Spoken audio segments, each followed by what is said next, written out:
දැන් මේ මොහොතේ ගොඩක් ගාමන්ට් වැඩ කරන අයට ට්‍රාන්ස්පෝර්ට් එක දෙනවා. ඒ කියන්නේ ඔවුන්ව බස් එකෙන් එක්කන් යනවා, බස් එකෙන් ගිහිල්ලා බස්සනවා. ඔවුන්ව එලිමහන් සිර කඳවුරකට ගාල් වීමකුත් සිද්ධ වෙනවා. ඒ තමයි ඔවුන් ලෝකයේ දකින්නේ. ආයිබෝන් චේනක ආයිබෝන්. අද අපි සාකච්ඡා කරන්නේ මාතෘකාවක්. ඒ මාතෘකාවට එන්න කලින් මම මේ බන්දුල නානායක්කාර වසම්ගේ මෙන්න මේ ගේපද රචනාව මම කියන්නම්. රෑ වැඩ මුරය අවසන් වන කනිසමට නුඹෙරුව පෙනේ පරඋණු කුසුමක් ලෙසට අරුණලු කැරලි වැටෙනා සඳ අලුයමට නුඹේ ලොවට රෑවි පෙළ කළ පවට. ඇත්තටම ලංකාවේ ගාමන් ශ්‍රේෂ්ඨය ගොඩක් පිරිසක් වැඩ කරනවා. ඇත්තටම පෙර කළ පවකටද දැන් කඩා වැටලා තියෙන්නේ. ඔව් මේ ඇඟලුම් කර්මාන්තය ගත්තහම එකක් තමයි මේ ඇඟලුම් ශ්‍රේෂ්ඨය සම්බන්ධයෙන් ජනතාවගේ අතර තියෙන මහා වැරදි මතයක්. දැන් මම දන්නේ ඇයි මේ මතය හැදුනේ කියලා. සමහර උදාහරණ වලට පවා මේක නිකන් අර ගත්ත මේ අපේ දැන් කෘෂි ආර්ථිකයත් එහෙම නුනේ. දැන් අපිට ඕනේ ගොවියෙක් වෙන්නද වගේ එකක් නේ අහන්නේ. හැබැයි මේ ඉන්ඩස්ට්‍රි එක ගත්තාම මේක මහා වටිනා ඉන්ඩස්ට්‍රි එකක්. ඔබයි මමයි වීලි වහගෙන ඉන්නේ අද ඕන නිසා. අපි මේ ඇඳුම් අඳින්නේ ඕන නිසා. ඒතකොට මේ ලෝකේ මිනිස්සු අපේ අය මහාන ඇඳුම් අඳින්නේ හරි ආසාවෙන්. හරි ගෞරවයකින්. මොකද ඒ තරම් හොඳට ක්වොලිටි එකට වහන්න පුළුවන් රටක් බවට අපි අද කෙසේ හෝ පත් වෙලා තියෙනවා. ඉතින් මේ සියල්ල අපිට අත්පත් කරලා දෙන්නේ මේ ශේෂ්ත්‍රයේ ඉන්න මේ මිනිස්සු ටික. එහෙම නැත්නම් මේ කාන්තාවෝ ටික. ඒතකොට මේ අයගේ වෘත්තීයමය වටිනාකම ලබා දීම අපි වහම ලබා දිය යුතුයි. එහෙම නැත්නම් අපිට මේක වචන වලට හරවලා මේ වෘත්තීය හැල්ලු කිරීම හරහාම වෙන්නේ මේ ඉන්ඩස්ට්‍රි එක කඩා වැටීම. දැන් මේ වෙනකොටත් මේ ශේෂ්ත්‍රයේ මහා ප්‍රශ්නයක් තියෙනවා. මේ සේවකයන් සොයාගන්න බැරි වෙලා තියෙනවා. අපි දකිනවා මේ ඇඩ්වර්ටයිස් කරනවා සෑහෙන්න ව්‍යාපෘති ක්‍රියාත්මක කරනවා මේ ශේෂ්ත්‍රයේ මිනිසුන් රඳවා ගන්න. ඒකට හේතුවම තමයි මේ වෘත්තිය සඳහා නිසි වටිනාකම මම දන්නේ දැනටත් ලැබෙන්නේ නැහැ කියන තැන තමයි මමත් ඉන්නේ. ලංකාවට ගාමන් ශ්‍රේෂ්ඨය අපි පිවිසෙන්නේ 80 දශකයෙන් පස්සේ. මේකේ අරමුණක් තිබ්බද ඒ කාලේ? ටාගට් එකක්. ඔව් මේකේ අරමුණ කියලා ගත්තාම මේක මහා පරිමාණ වෙළඳපොළක් නේ. දැන් ඇඳුම් කියන ශ්‍රේෂ්ඨය ගත්තාම මේක අත්‍යවශ්‍ය භාණ්ඩයක් නේ. ආහාර හා වගේම ඇඳුම් කියන එක අත්‍යවශ්‍යයි. ඒ කියන්නේ ඕනම කෙනෙක් ඇඳුමක් අඳිනවා සහ ඒ ඇඳුම් නිතර මාරු කරන විශේෂයෙන්ම යුරෝපයේ ගත්තාම ඔවුන්ගේ තියෙන ඍතුමය වෙනස් වීම එක්ක ඔවුන්ගේ ඇඳුමුත් වෙනස් වෙනවා. ඒ කියන්නේ උන් පායන කාලට රස්නේ කාලට වෙනම ඇඳුමක් වොන් පාවිච්චි කරනවා. සීත කාලට උන් වෙනම ඇඳුමක් පාවිච්චි කරනවා. සෞම්‍ය කාලට වෙනම ඇඳුමක් පාවිච්චි කරනවා. අපේ වගේ රටක එකම ඇඳුම් අපිට අඳින්න පුළුවන් වුණාට ඒ වගේ රටවල් වලට මේ කියන කාල ඍතු අනුවත් මේ ඇඳුම් මැසීම වෙනස් වෙනවා. ඒතකොට මේක මහා වෙළඳ පොලක් සහ මේක ලොකු පොටෙන්ෂල් එකක් තියෙන. එහෙම නැත්නම් ලොකු ආර්ථිකමය ශක්තියක් අත්පත් කරගන්න පුළුවන් ඉන්ඩස්ට්‍රි එකක්. ඉතින් මේක අපි 80 දශකයේ පටන් ගත්තා ඔබ හරි. හැබැයි මේක ඇතුලේ රටට මහා විදේශ විනිමයක් අපි අත්පත් කරගෙන තියෙනවා. ඉතින් තවදුරටත් ඒක අත්පත් කරගත යුතුයි. මොකද මේ සම්බන්ධයෙන් අපි දැන් මහා සුවිශේෂී, ඒ කියන්නේ විශේෂත්වයක් අත්පත් කරගෙන ඉන්න රටක්. දැන් ලෝකේ අපිව දකිනවා ඇඟලුම් ශේෂ්ත්‍රයේ දැවැන්තයෙක් විදිහට. ඉතින් මම හිතන්නේ ඒක තවදුරටත් අපි තබා ගත යුතුයි. එහෙම ඉතින් ඇඳුමක් ගන්න කඩේකට ගියාම නම් එහෙම දැවැන්තයෙක් කියලා අපිට පේන්නේ නැහැ. මොකද මේ දැන් තියෙන ඉන්දියන් ඇඳුම් ඔක්කොම. නැත්තම් බංග්ලාදේශ ඇඳුම්. දැන් මීට අවුරුදු 4-5කට කලින් එහෙම නෙමෙයි අපි ලංකාවේ තමයි අපි ගත්තේ. මොකද්ද ඒ වෙලා තියෙන්නේ? හොඳයි. ඒක තමයි අපේ මානසිකත්වය. එකක් තමයි දැන් ඕක දීර්ඝකාලීනව සිද්ධ වෙච්ච දෙයක් නේ. කියන්නේ අපේ රටේ දැනටත් තියෙනවනේ ලෝකල් සහ ඉම්පෝර්ටඩ් කියලා එකක්. ඉස්සල්ලාම අහන්නේ මේ ලෝකල් එක දෝනේ එක. ඒක නිකන් හරි පහත් කරලා යහන්නේ. හැබැයි දැන් මේ ගාමන්ට් සෙක්ටර් එකේ ලෝකල් එක තමයි හොඳ මේක. එහෙම නැත්නම් අපි මහාන එක තමයි හොඳ මේක. හැබැයි අපේ එක මිනිස්සු දොහොත් මුදුන් වැඳලා පිළිගනිද්දි ලංකාව ඇතුලේ අපි තාමත් හිතනවා නම් වියට්නාමෙන් ආපු එක, බංග්ලාදේශයෙන් ආපු එක, වෙන කොහෙන් හරි ආපු එකක් අඳින්න ඕනේ කියලා. ඒක අපේ මානසිකත්වයේ ප්‍රශ්නයක්. අපි එතනින් මිදෙන්න ඕනේ. ඒ කියන්නේ ඒක දැන් පාසල් පොතට පවා මේක යන්න ඕනේ. ලෝකේ හොඳම ඇඳුම් මහන්නේ අපි කියන එක. තේපොල් රබර් ගැනම කතා කරන්නේ නැතුව එතනින් එහාට තව කතා කරන්න දේවල් තියෙනවා. මොකද අපි මේ ආර්ථිකයේ මහා පංගුවක් මේ ශේෂ්ත්‍රය හරහා අත්පත් කරගෙන තියෙනවා නම් එකක් තමයි රටක ප්‍රතිපත්ති ක්‍රියාත්මක වෙන්න ඕනේ. ඇඟලුම් වගේ දේවල් පිට රටින් මම හිතන්නේ අපි ගෙනල්ලා අඳින්න ඕනේ නැහැ. ලෝකේ හොඳම ඇඳුම් මහන්නේ අපි කියලා මම නම් අහලා නැහැ කවුරක්වත් කියනවා. ඒ කියන්නේ ලංකාවේ කිසිම කැම්පේන් එකක් කරනවා. ඔබ කියන වගේ ලංකාවේ තමයි හොඳම ඇඳුම් මහන්නේ. මොකද ඒ ඇඳුම් මහන්න එකක් තමයි අපිට ඒකට තියෙන සුවිශේෂීම එකක් තමයි අපේ මේ අපේ අයගේ මේ ඇඟිලි. ඒ කියන්නේ දැන් මේක ඊටාම සියුම් කාර්යයක්නේ. දැන් යුරෝපීයන්ට මේක අත්පත් කරගන්න බැරි වෙන එක හේතුවක් තමයි ඔවුන්ගේ ශරීරය ගත්තොත් ඔවුන්ට විශාලයි. ඔවුන්ගේ ඇඟිලි ගත්තොත් විශාලයි. ඒ කියන්නේ ඔවුන්ට මේ අපි කරන වැඩේ කරන්න බෑ. ඒ කියන්නේ අපේ මේ බොඩි එකේ නිර්මාණය ඇතුළේම අපිට මේ හැකියාව ඒ කියන්නේ අපිට දීලා තියෙනවා. ඒක පැත්තක්. ඒතොර අනිත් එක තමයි ස්කිල් ලේබර් කියන එක ගත්තොත්, ඒ කියන්නේ පුහුණු සේවකයෝ කියන එක ගත්තොත් අපේ අය ඊටාත්ම දක්ෂයි. වියට්නාමයේ ගත්තත්, බංග්ලාදේශයේ ගත්තත්, කැම්බෝඩියා ගත්තත් අවසානයේ ඔබ ආරම්භ බලන්න ඕන් මේ ශාස්ත්‍රය පටන් ගන්නකොට අපේ අයව තමයි හය කරේ. අපේ අය තමයි ෆැක්ටරි මැනේජර්ස්ලා විදියට ගියේ. අපේ අයගෙන් තමයි උන් මේක ඉගෙන ගත්තේ. අපේ අය හරහා තමයි අනිත් අයට මේක ඉගෙනුවේ. ඉතින් තාමත් මේ ශාස්ත්‍රයේ අපි දැවැන්තෙක් කියන එක අපිට පිළිගන්න සිද්ධ. ඒ දැවැන්තයට අද මොකද වෙලා තියෙන්නේ? විශේෂයෙන් ආනයනය අපනයනය බදු සම්බන්ධ ක්ෂේත්‍රයේ වැඩිම බලපෑමක් සිදු වුණේ ගාමන්ට් වලට. ගාමන්ට් වහන්න පවා සිද්ධ වුණා මේ ක්‍රියාවලිය නිසා. ඔව් ඒකේ මම හිතන්නේ මේ ශාස්ත්‍රය සම්බන්ධයෙන් කතා කරද්දී බදු ප්‍රතිපත්තිය කියන එක මම හිතන්නේ අපි දැනට මේ අපේ ඇඟලුම් මිලදී ගැනීමේ මහා ප්‍රතිශතයක් මම හිතන්නේ ඇමරිකාව කියන්නේ යුරෝපයට තමයි අපි යවන්නේ. ඒකනොත් වැඩි ප්‍රතිශතයක් ඇමරිකාව තමයි අපි මිලදී ගන්න. එතකොට ඔවුන්ගේ බදු ප්‍රතිපත්තිය ඍජුවම අපේ මේ ශාස්ත්‍රයට බලපානවා. ඒ විතරක් නෙමෙයි. දැන් මේ ශාස්ත්‍රය ඇතුළට වියට්නාමයේ ඇවිල්ලා තිනවා, බංග්ලාදේශය ඇවිල්ලා තිනවා ඔබ කිව්වා වගේ. තවත් වෙනත් රටවන් ඇවිල්ලා තිනවා, චීනය මේ ව්‍යාපාරයට ඇවිල්ලා තිනවා. මේක දැන් මේ ශාස්ත්‍රය ඇතුළත දැන් අපිටත් මේකේ කම්පිටිෂන් එකක් ක්‍රියේට් වෙලා තියෙනවා. ඒතකොට මේ කම්පිටිෂන් එක ඇතුලේ ලංකාව කොහොමද ඒකට මුහුණ දෙන්නේ කියන කාර්ය සම්බන්ධයෙන් එකක් තමයි ගාමන්ට් ශාස්ත්‍රය තුල ඉන්න උසස් නිලධාරීන්ගේ තියෙන උන්ට යම්කිසි දිශානදියක් මේක කොහෙටද ගෙනියන්නේ කියන දේ පිළිබඳව. ඒ වගේම රජය මේකට ඍජුවම මැදිහත් වෙන්න ඕනේ මේ අවස්ථාවේදී මේ කර්මාන්තය රැක ගන්න. පහුගිය මාස කිහිපය සාකච්ඡා වෙච්ච දෙයක් තමයි ඇමරිකානු ජනාධිපතිවරයාගේ බදු පැමිණීම. අපිට විශාල වශයෙන් බලපෑවා. විශේෂයෙන් දේශපාලන ශාස්ත්‍රයට සමාජ ආර්ථික දේශපාලන හැම එකටම මේක බලපෑවා. දැන් අපිට යම්කිසි සහනයක් ලැබිලා තියෙනවා. මේක කොහොමද අපි තවත් වැඩි දියුණු කරගන්නේ නිෂ්පාදනයට?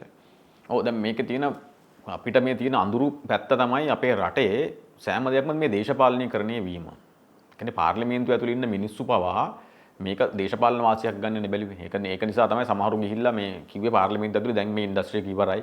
ඩොනල්ඩ් ට්‍රම්ප් අපි හිටියනම් ඔහොම වෙන්නේ නැහැ. දැන් ඔබ බලන්න මේ බදු සම්බන්ධයෙන් අපි දැක්කේ නැහැනේ පාර්ලිමේන්තුව ඇතුලේ සාමූහික වගකීමක් ඕන් ඇවිල්ලා කිව්වේ. يعني අපි හිටියනම් නිකන් ට්‍රම්ප්ට කෝල් එකක් දීලා මේ වැඩේ ගොඩ දා ගන්නවා වගේ තැනක තමයි ඔවුන් කතා කරේ. හැබැයි කිසිම වෘත්තීය දැනුමකින් හෝ මේ සම්බන්ධයෙන් ඔවුන් සොයා බැලුවද කියන එක සම්බන්ධයෙන් ප්‍රශ්නාර්ථයක් තියෙනවා. ඒක තමයි අංක 1. අංක 2 තමයි ඔබ කියපු කාරණාව. අපි ඊටාත්ම හොඳ සුබවාදී තැනක ඉන්නවා දැන් මේ බදු සම්බන්ධයෙන්. මොකද අපේ ප්‍රධාන වශයෙන් අපිත් එක්ක තරඟ කරන අනිත් රටවල් එක්ක ගත්තාම අපේ බදු ප්‍රතිශතයත් ඔවුන් හා සමපාතයි. ඒ වගේම මේක ඇතුලේ අපිට නොපෙනෙන අවස්ථාවන් කීපයකුත් නිර්මාණය වෙලා තියෙනවා. ඒවා අපි ඉදිරියට කතා කරමු. මේ ට්‍රම්ප්ගේ බදු ප්‍රතිපත්තිය ගැන ගත්තාම අපි ඉස්සෙල්ලාම මම හිතන්නේ මේ ප්‍රශ්නේ දකින්න ඕනේ ට්‍රම්ප්ගේ සපත්තුවට බැහැලා.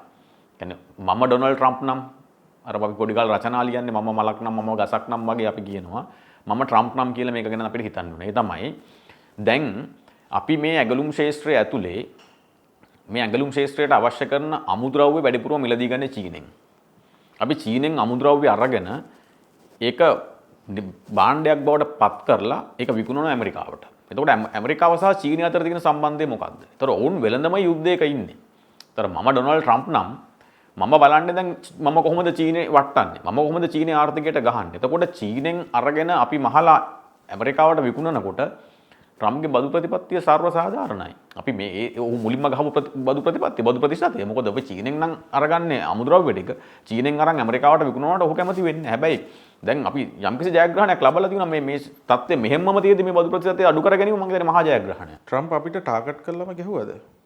නෑ මම හිතන්නේ ඔහු රටක් විදිහට අපිට ටාගට් කරාට ඇරෙන්න අපි අදටත් බැලුවොත් එහෙම ඇමරිකාවෙන් අපි ගෙන්නන භාණ්ඩ වලට අපි ගහන ප්‍රතිශතයත් එක්ක ගලන් බලලා ඒක තමයි ඔහු හදලා පෙන්නුවේ අපි 100ට බර ගානක ටැක්ස් එකක් ගහන ඔවුන්ගෙන් මෙහෙට ගෙන්නන බඩු වලට. හැබැයි අපි යවනේවට අපි කියන ටැක්ස් එක ගහන්න එපා කියලා. ඒතකොට දැන් මේක ඇමරිකාවද චීනයද බංග්ලාදේශයද කියන එකට එහා ගිහිල්ලා ශාස්ත්‍රීය සම්බන්ධයෙන් තමයි තීරණය ගන්න වෙන්නේ. ඒතකොට අපි ඇඟලුම් නිෂ්පාදනයේ ඉන්නවා නම් ඒතකොට අපේ ආර්ථිකයේ මහා පංගුවක් අපි ඇඟලුම් ශාස්ත්‍රය හරහා උත්පාදනය කරගන්න බලාපොරොත්තු වෙනවා නම් ඩොලර් ඉන්කම් එක.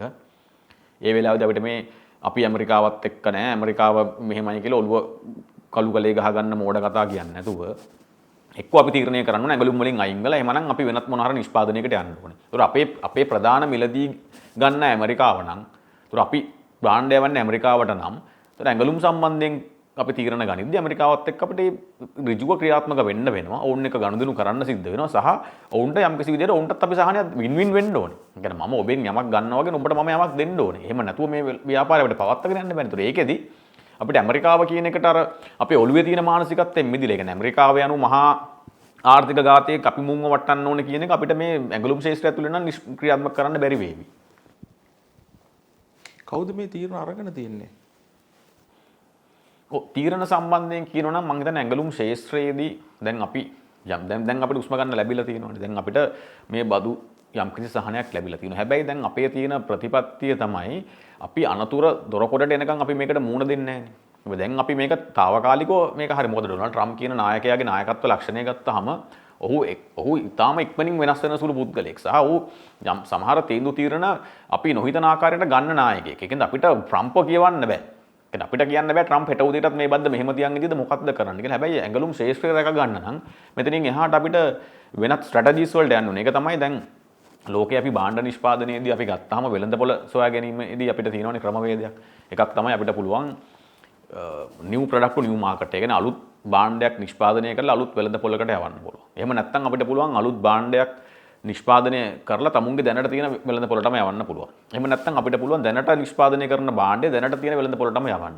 එහෙම නැත්නම් අපිට පුළුවන් අලුත් භාණ්ඩයක් නිෂ්පාදනය කරලා වෙනත් වෙළඳපොළකට යන්න. මේ කියන ක්‍රමවේද හතරට තමයි අපිට මේ නිෂ්පාදන ක්‍රියාවලිය කරන්න. ඒතකොට ගාමන්ට් ඉන්ඩස්ට්‍රි එකට අපි මේක අරගෙන බැලුවොත් එහෙම new product to new market කියන එක අපි දැන් යන්න බැහැනේ. මොකද හේතුව තමයි මේ ඉන්ඩස්ට්‍රි එක ඇතුලේ අලුත් ප්‍රොඩක්ට්ස් හදනවා කියන එක ලේසි වැඩක් නෙමෙයි. ඒ තමයි දැන් අපි අඳින ඇඳුම් ගත්තොත් ටී-ෂර්ට් එකක් වෙන්න පුළුවන්, ෂර්ට් එකක් වෙන්න පුළුවන්, කලිසමක් වෙන්න පුළුවන්, අන්ඩර් පෑන්ට් එකක් වෙන්න පුළුවන්, බ්‍රා එකක් වෙන්න පුළුවන්. මේ හැම මේ කියන රේන්ජ් එකෙන් එහාට අලුතෙන් ඇඳුම් නිෂ්පාදනය කිරීම කියන එක ටිකක් අපහසු කාර්යයක්. එතකොට අපිට එක්සිස්ටිං ප්‍රොඩක්ට් එකක් එක්ක තමයි අපිට යන්න වෙන්නේ. හැබැයි අපිට නිව් මාකට්ස් කියන එක හොයන්න පුළුවන්. ඒ කියන්නේ අපි තාමත් යුරෝපයට විතරක් මේ ඇඳුම් ටික යවමින් ඉන්නේ නැතුව අපි අලුත් මාකට් එකක් හොයන්න ඕනේ. ඒ කියන්නේ අපේ තියෙන දේශීය වෙළඳපොළෙත් තියෙන්නේ විදේශීය ඇඳුම් ගොඩක්ම. ඔව් මම හිතන්නේ අපි දැන් මේ විදේශීය ඇඳුම් දේශීය වෙළඳපොලේ තිබීම නම් ඒක මහා බරපතල ප්‍රශ්නයක්. මොකද මේ ලංකාවේ නම් හොඳම ඇඳුම් මහන්නේ. එකක් තමයි අපිට මේ වෙළඳපොළ අහිමි වෙන්න හේතුවක් තමයි දැන් අපි දැන් බ්‍රෑන්ඩ්ස් ගැන ගත්තොත් එහෙම يعني අපි පිටරට යවන ඇඳුමක් අපිට මේ ලංකාවේ විකුණන්න බෑ. ඒක ඒ සම්බන්ධයෙන් නීතියක් තියෙනවා. දැන් අපි දන්නවා අපේ ෆැක්ටරි එකක් ඇතුලේ මහන ඇඳුම් ටික ඉතුරු වෙන දේවල් ටික පවා විනාශ කරන්න ඕනේ. එහෙම නැත්නම් ඒක ලේබල් එක කපලා තමයි වෙළඳපොළට දෙන්න පුළුවන් වෙන අපි ස්ටොක් ලොට්ස් කියලා කතා කරන්නේ. ඒතකොට මේ ප්‍රොඩක්ට් එක මේ බ්‍රෑන්ඩ් එකෙන් මැහුවට පස්සේ ඒක අපිට මෙහෙට ගන්න බෑ. ඒක නිසා තමයි ඒකම අපි විදේශ රාජ්‍යයෙන් ගෙනල්ලා මෙහෙට අවිල්ලා අඳින තත්ත්වයක සමහරවිට පත් වෙලා තියෙන්නේ. ඒක සාධාරණයි. දැන් Nike වගේ බ්‍රෑන්ඩ් එකක්, එහෙම නැත්නම් Levi's වගේ බ්‍රෑන්ඩ් එකක්. එතනින් එහාට අපි ওই කතා කරන টොප් බ්‍රෑන්ඩ්ස් ගත්තාම ඒගොල්ලෝ ඒක වෙන තැනක විකුණන්න දෙන්නේ නැහැ. අපේ ඇතුලේ කොහොම ඇහුවත් ඒක අපිට ගන්න බෑ. ඒක සාධාරණයි. දැන් ෆෝලෝ කියන බ්‍රෑන්ඩ් එකේ මෙහි ලංකාවේ තියෙන ෂර්ට් එකක් සාමාන්‍යයෙන් රුපියල් 15000ක් විතර වෙනවා. කොහොමද එහෙම වෙන්නේ? ඒකට හේතුව තමයි අර මම අර කියන බ්‍රෑන්ඩ් එකට තියෙන වැලියු එක. ඒ කියන්නේ දැන් ඒක අපි ඉන්දියන් එකක් හැබැයි. ඔව් දැන් වෙලා තියෙන තුන ඉන්දියාවේ පෝලෝ එකක් මෙහෙට එන එකේ ප්‍රශ්නයක් තියෙනවා අතර. මොකද අපි ලංකාවේ නම් ලංකාවත් පෝලෝ මහනවා නම් ඒතර අපි ඉන්දියාව ලංකාවට ඒක එවන්නේ කොහොමද කියන එක පිළිබඳව වෙනම අපිට හොයලා බලන්න සිද්ධ වෙවි. සහ ඒ සම්බන්ධයෙන් අනිත් එක තමයි මේ ෆේක් බ්‍රෑන්ඩ්ස් ගොඩක් තියෙනවා. සමහරලාට ඔබ පෝලෝ කියලා ගත්තට ඒක ඔරිජිනල් පෝලෝ නිෂ්පාදනය නොවෙන්න පුළුවන්. ඒක ඒ බ්‍රෑන්ඩ් එක ඒ විදිහටම ගහලා ඔව් ඒක ඒ පැත්තෙන් එහෙම බාණ්ඩ එනවා. මොකද බංග්ලාදේශ නිෂ්පාදන මෙහෙට එනවා අපි දැකලා තියෙනවා. වියට්නාම් මේවා එනවා. එතකොට මේ කියන ආකාරයේ ඒවා එනවා. ඒතකොට හැබැයි අපිට අපේ බ්‍රෑන්ඩ් එක ලංකාව ඇතුලේ විකුණ ගන්න බැරි වෙලා තියෙනවා. හැබැයි ඒක තියෙන වෙළඳ නීතිය අනුව. ඒ කියන්නේ අපිට පෝලෝ මෙහෙම ඇහුවට අපිට මේ පෝලෝ ලෝකල් මාකට් එකට දාන්න බෑ. මොකද ඒක නීතිය. මොකද අපි මේ බයට විතරයි ප්‍රොඩක්ට් එක යවන්න පුළුවන් වෙන්නේ. ඒතකොට අපිට ගන්න කෙනෙක්ට ගන්න වෙන්නේ ඒක හරහා විතරයි මෙහෙට ගන්න පුළුවන් වෙන්නේ. හැබැයි මේ ඉන්ඩස්ට්‍රි එක ඇතුලේ මේ ආපු ප්‍රශ්නෙට උත්තරේ විදිහට අපි කතා කරනවා නම් එකක් තමයි අපි මේ යුරෝපයෙන් එහාට දැන් විතන් වෙන්න ඕනේ. විශේෂයෙන්ම අපිට පුළුවන් බ්‍රසීලය වගේ විශාල ජනගහනයක් ඉන්න රටවල් තියෙනවා. එතනින් එහාට තව යුරෝපයේ අපි නොගිය රටවල් තියෙනවා. ඇඳුම් යවන්නේ නැති රටවල් තියෙනවා. ඒතකොට මේ වගේ රටවල් වලට අපි අපේ නිෂ්පාදන අලෙවි කිරීම සඳහා ක්‍රමවේදයක් හදා ගන්න ඕනේ මේ ඉන්ඩස්ට්‍රි එක රැක ගන්න. මොකද අපිට ඇමරිකාව මතම තවදුරටත් යැපෙන්න බැරි වේවි. මොකද අපි දැනට తాවකාලිකව මේක ලැබුණාට ඉදිරියේ කුමක් වේද කියන එක අපිට කියන්න බෑ. ඒතකොට මේකෙදි අනිත් බරපතලම කාරණාව තමයි අපි මේක රජයට ඇඟිල්ල දික් කරන්නත් කලින් ඩොනල්ඩ් ට්‍රම්ප් ඇඟිල්ල දික් කරන්නත් කලින් මේ ගාමන්ට් ඉන්ඩස්ට්‍රි එකේ අපිට ඉන්නවනේ CEO කෙනෙක් මොනම ආයතනයකට මේ මහා පරිමාණ සමාගමක ප්‍රධාන විධායක නිලධාරියාගේ ජොබ් එක තමයි තමුන්ගේ බය එහෙම නැත්නම් තමුන් මේ භාණ්ඩ මිලදී ගන්නත් එක්ක තියෙන සහසම්බන්ධතාවය ඇති කර ගැනීම සහ ඔහුත් එක්ක නෙගෝෂিয়েට් කිරීම. අපි දන්නවා මේ බදු ගහනකොට දැන් අපි තමකෝ 130ක බද්දක් ගැහුවා කියලා. එතකොට මේ 130ක බද්ද මම කොහොමද මගේ බය එක්ක මම මේක නෙගෝෂিয়েට් කරගන්නේ? මොකද දැනට තියෙන තත්ත්වය තමයි අපි ගාමන්ට් එක මැහුවට මේකේ වැඩිපුර ලාභ ප්‍රතිශතය ලබන්නේ මේක විකුණන කෙනා. උදාහරණයක් විදිහට අපි ඩොලර් 12කට විකුණන භාණ්ඩයක් දැන් ඔය කිව්ව පොලෝ ෂර්ට් එකක් ගත්තත් මොකක් ගත්තත් අපිත් ඒක ඩොලර්ස් වලට අපි බිල් කරාට පස්සේ ඩොලර් 15යි කියමුකෝ අපි ඒකේ විකුණුම් මිල.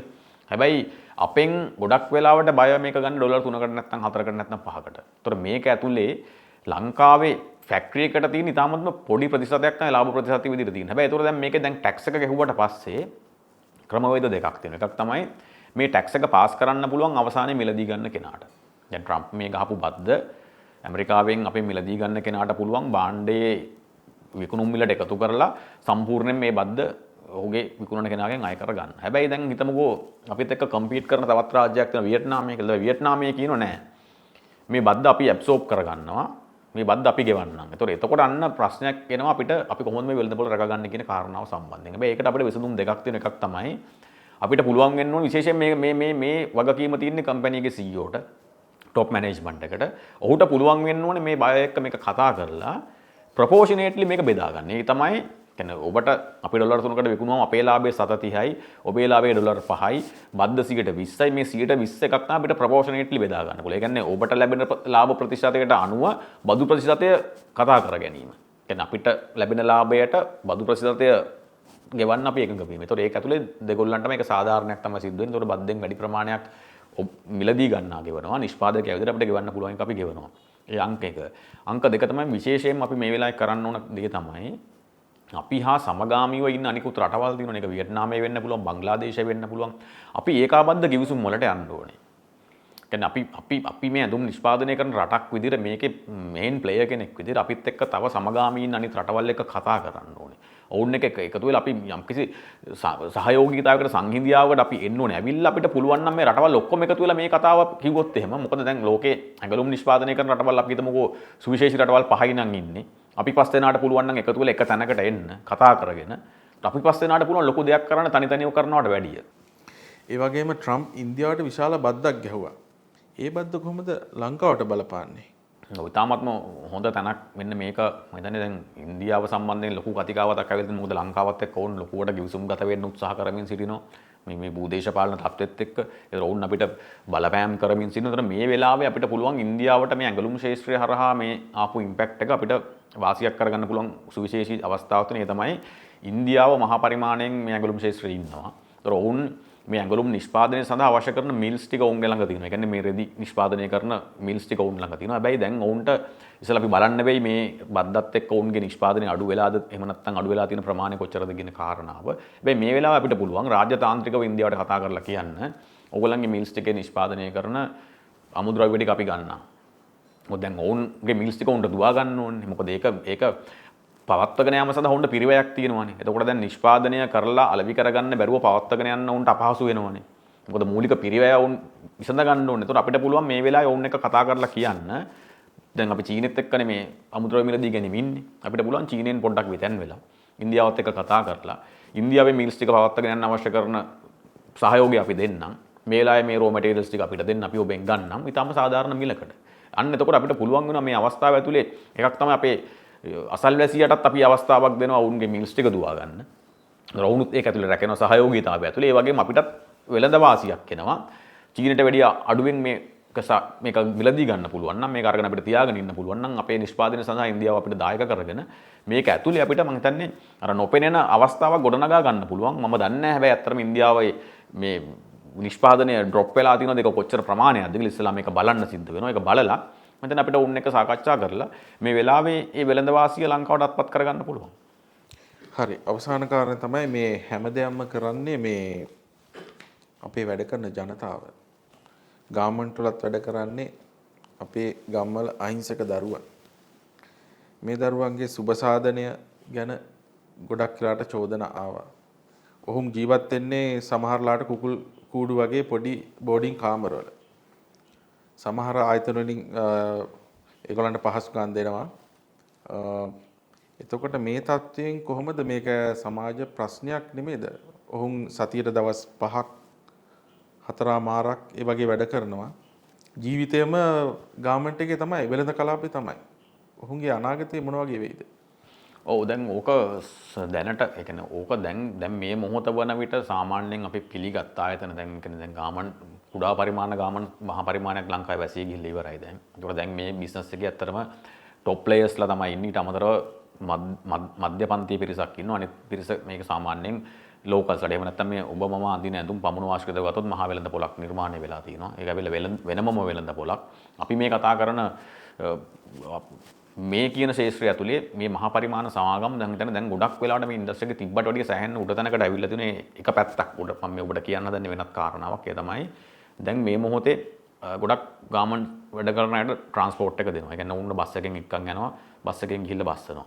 උන්ට උදේ ආහාරය, තේ එක, දවල් ආහාරය මේ සියල්ල ගාමන්ට් එක ඇතුලෙන් උන්ට දැන් ලැබෙනවා. ගොඩක් ආයතන වල මේක දෙනවා. වෛද්‍ය පහසුකම් ටික දෙනවා. එතකොට මේ සියල්ල ලබා දෙනවා. හැබැයි මේ සියල්ල ලබා දීම හරහා එකක් තමයි අපි නොදැන ඔවුන්ව එලිමහන් සිර කඳවුරකට ගාල් වීමකුත් සිද්ධ වෙනවා. ඒ තමයි ඔවුන් ලෝකයේ දකින්නේ.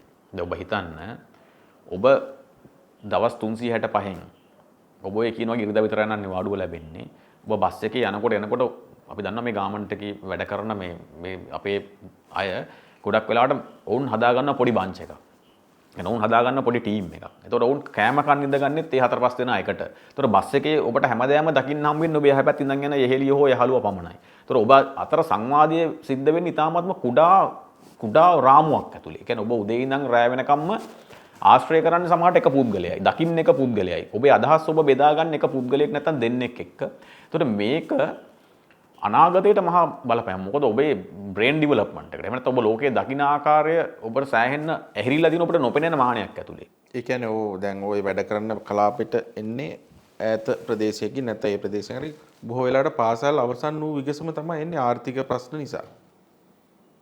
ඔව් දැන් මේක ආර්ථික ප්‍රශ්නයට උත්තරයක් විදිහට මේක රැකියාවක් නේ. ඒතකොට මේක ගෞරවාන්විතව කරන්න පුළුවන් රැකියාවක් සහ මේක ලෝකයේ හොඳ ඉල්ලුමක් තියෙන රැකියාවක්. අනාගතයේත් මේකට ලොකු දායකත්වයක් දෙන්න පුළුවන් රැකියාවක්. හැබැයි මේක ඇතුලේ අපි අර කියන අනතුර තියෙනවා. ඒක තමයි මේ අර එලිමහන් සිර කඳවුරකට ගාල් වීම දක්වා මේ ශේෂ්ත්‍රය යන්න පුළුවන්. ඒ තමයි එකක් තමයි දැන් මේක බැලුබැලමට පේන්න පුළුවන් මේක සේවක සුබසාධනය කියලා. මේක සේවක සුබසාධනය නෙමෙයි. මේක තමයි මේක ඇතුලේ සමහරට මේක තියෙන ආත්මාර්ථකාමීත්වය. ඒ කියන්නේ ඔවුන් දන්නවා දැන් මේ කෙනා ගෙදර උදේට එළවලු ටික කපලා කොටලා වෙලා ඉන්න ගියොත් මෙයාට වෙලාවට වැඩට එන්න බැරි වෙනවා. ඊළඟට මේ බස් රථය ගෙන්වා ගැනීම හරහා මේ ගාමන්ට් එකට එනවා කියන එක ෂුවර් නැති වෙනවා. මොකද සමහර ලාවට අතරමැදදී බැහැලා යන්න උනත් පුළුවන් වෙන කෝල්ලයක් ආවොත් සහ වෙන කෙනෙක් මුණ ගැහෙන්න පුළුවන්. සමහරට යාළුවෙක් බස් එකේ නැග්ගාම අද වැඩට යන්න ඕනේ නැහැ මචං අපි මෙහෙ කොහේ හරි යන් කිව්වොත් බැහැලා යන්න පුළුවන්. මං කියන්නේ මේ සියල්ල මේක ඇතුලේ ඇහිරෙනවනේ. මොකද ඔවුන් නගින බස් එක ගෙලින්ම ආවිල් නවත්තන්නේ ගාමන්ට් එක ඇතුලේ සහ උට අර පිටස්තරෙක් මුණ ගැහෙන්නේ නැහැ. සහ මේ ලැබෙන ආහාර ටික උට ලැබුණට අර කියන අපි කියන ඒ අර මිනිස්සුන්ගේ ජීවිතය කියලා කියන්නේ විවිධත්වයනේ. අපි පොළට ගිහිල්ලා බඩුවක් ගනිද්දී තව කෙනෙක් මුණ ගැහෙනවා. එළවලු ගනිද්දී අපි එළවලු ගුණ ගැන දෙක කතා කරනවා. ඒතර මේක ඇතුලේ අපිට යම්කිසි සමාජයේ නියෝජනයක් තියෙනවා. දැන් මේ කියන ශේෂ්ත්‍රයට මේ නියෝජනය සම්පූර්ණයෙන් ඇහිරිලා තියෙන්නේ. මොකද අවුරුදු උත්සවයේ තියෙන්නේ ගාමන්ට් එක ඇතුලේ. ගමේ අවුරුදු උත්සවයට උන්ට යන්න ලැබෙන්නේ නැහැ. ඊට පස්සේ අවුරුදු කුමාරි තෝරන්නේත් ගාමන්ට් එක ඇතුලේ. ඊට පස්සේ ක්‍රීඩාව තියෙන්නේත් ඒක ඇතුලේ. ට්‍රිප් එක යන්නේත් ඔවුන් එක්කම. මොකද වාර්ෂිකව වුණ චාරිකාවක් එක්කන් යනකොට ඒ ඉන්න මිනිස්සුත් ඒ කියන්නේ ඔහු හෝ ඇය ගැටෙන්නේ ඊටාම කුඩා ඒකකයක් එක්ක විතරයි. එතකොට ඇයගේ මුළු ජීවිතයම ඔහුගේ මුළු ජීවිතයම මේ කියන ගාමන්ට් එක ඇතුළට සින්නවීම ඔබ ඔය කියන කාරණාවට මම එකඟයි. ඉතින් ඒක වෙනස් කරන්නේ කොහොමද කියන එක යම්කිසි දුරකට අභියෝගයක්.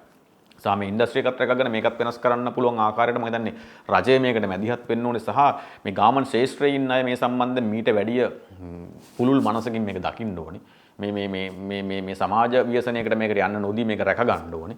ඉතින් ඒක රජයකටත් එහා ගිය මේ ශේෂ්ත්‍රයේ ඉන්න එකයි මම කිව්වේ මේ මැනේජ්මන්ට් එකට තමයි මේක වගකීම තියෙන්නේ. ඒ කියන්නේ අපිට සිතන්න වෙනවා ඇය ඔහු ඇඳුමද ජීවිතයද මහන්නේ කියලා. පැහැදිලිව. මොකද ඒ කියන ඛේදවාචකයේ දක්වා මේක අරගෙන යන්නේ නැතුව මේ කියන නිදහස, එහෙම නැත්නම් මේ කියන විවිධත්වය, මේ කියන පරිසර ආශ්‍රය සහිතව ඔවුන්ට රැකියාව කිරීමේ ගෞරවත්වය සහ නිදහස ඇති කිරීමේ පරිසරය ඇති කිරීම ඉතාමත්ම වැදගත්. මොකද කෙටි කාලීනව ඔවුන්ට ආහාර ටික ලැබේවි, ට්‍රාන්ස්පෝර්ට් එක ලැබේවි, නවාතැන් ටික ලැබේවි, බෙහෙත් ටික ලැබේවි. හැබැයි අවසානයේ ලෝකයේ දකින්න නැතුව ඇය හෝ ඔහු මිය යාවි. ඒ ඛේදවාචකයේ තියෙනවා. බොහොම ස්තුතියි චේනක. අපි තවත් වැඩසටහනකින් හමු වෙමු. කොහොමත් ස්තුතියි.